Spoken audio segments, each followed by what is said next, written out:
Hello दोस्तों, सुप्रभात। आज हम बीए फर्स्ट ईयर का पहला चैप्टर महाकवि जगनिक, जिसका शीर्षक है माड़ोगढ़ की लड़ाई, उसके महत्वपूर्ण प्रश्नों के बारे में चर्चा कर रहे हैं। प्रश्न आता है, जगनिक ने आलखंड में आला और उदल की वीरता के अतिरिक्त किसका वर्णन किया है? जगनिक कृत आलखंड में न केवल शूरवीर आला उदल की वीरता का वर्णन किया गया है, बल्कि उनके शौर्य एवं साहस और पराक्रम को दर्शाया गया है। इसके अतिरिक्त अनेक वीर राजपूतों के साहस, वीरता एवं शौर्य पराक्रम के लिए प्रेरित किया गया है। 12 बरस लव कुकुर जीवे और 13 लव जिए सियार, बरस 18 छत्री जीवे आगे जीवन को धिक्कार।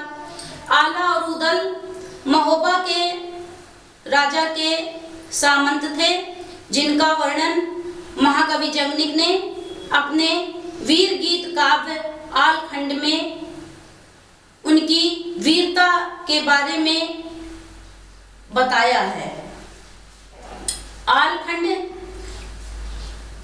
को सबसे पहले कन्नौज के कलेक्टर सर चार्ल्स इलियट ने 1865 में लिपिबद्ध किया, जिसमें कन्नौजी भाषा की अधिकता पाई जाती है। वैसे यह वीर काव्य अनेक भाषाओं में लोक प्रचलित हुआ, पर सबसे ज्यादा ये उत्तर भारत में अपनी बुंदेली भाषा के नाम से जाना जाता है। आलखंड, आल्हा, वीर छंद और कहीं कहीं पर ये आल्हा छंद के नाम से जाना जाता है। आल्हा में अनेक युद्धों का वर्णन किया गया है। आल्हा वीर एवं श्रृंगार दोनों पक्षों यानी संयोग श्रृंगार और वियोग श्रृंगार एवं प्रकृति चित्रण में उकेरा गया है। प्रकृति चित्रण में जैसे प्राचीन काल के ऐतिहासिक दुर्ग, जिसे किला भी कहते हैं, कालिंजा, महोबा, सिरसागढ़, गौरीगढ़ आदि इन किलों का वर्णन किया गया है। और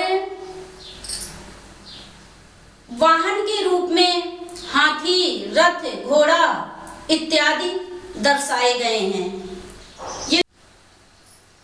जब ये लोग युद्ध में जाते थे तो हाथी, रथ, घोड़ा इत्यादि पर सवारी करते थे और इनके अस्त्र शस्त्रों का भी वर्णन मिलता है। जैसे बड़े लड़ैया मोहबे वाली, जिनके बल को वार न पार। प्रकृति चित्रण में बुंदेली धरती, सावन की हरी भरी धरती के मनोरम चित्र जो है प्रस्तुत किए गए हैं।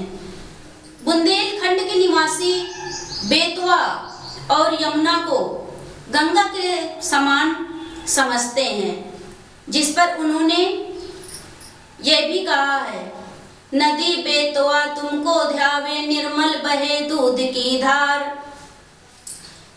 आलाखंड को सावन के महीने में विशेष रूप से गाया जाता है।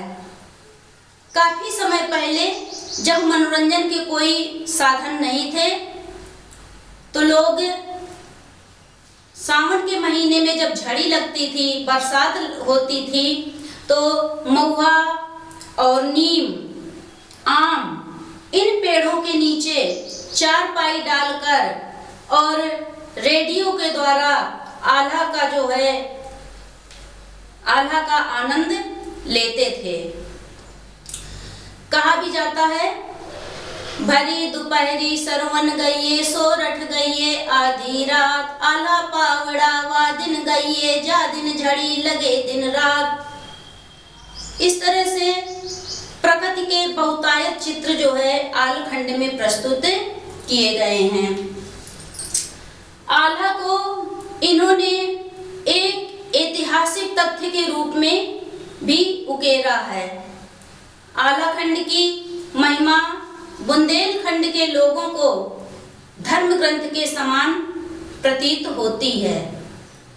वास्तव में आलखंड वीर काव्य होते हुए श्रृंगार काव्य भी कहलाता है।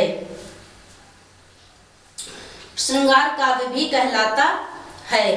इस प्रकार आल्हा राजनीतिक, सामाजिक एवं सांस्कृतिक चेतना का धर्म ग्रंथ कहलाता है।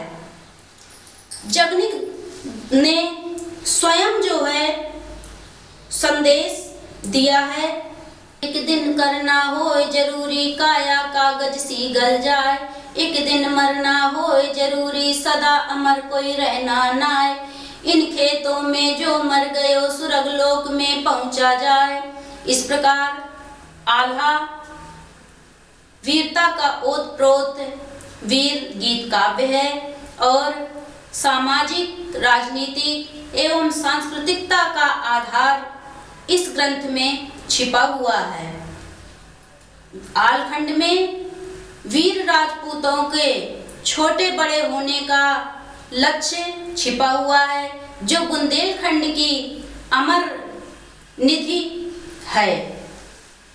अगले वीडियो में हम कबीर दास जी का जीवन परिचय एवं उनकी साखी के बारे में बताएंगे।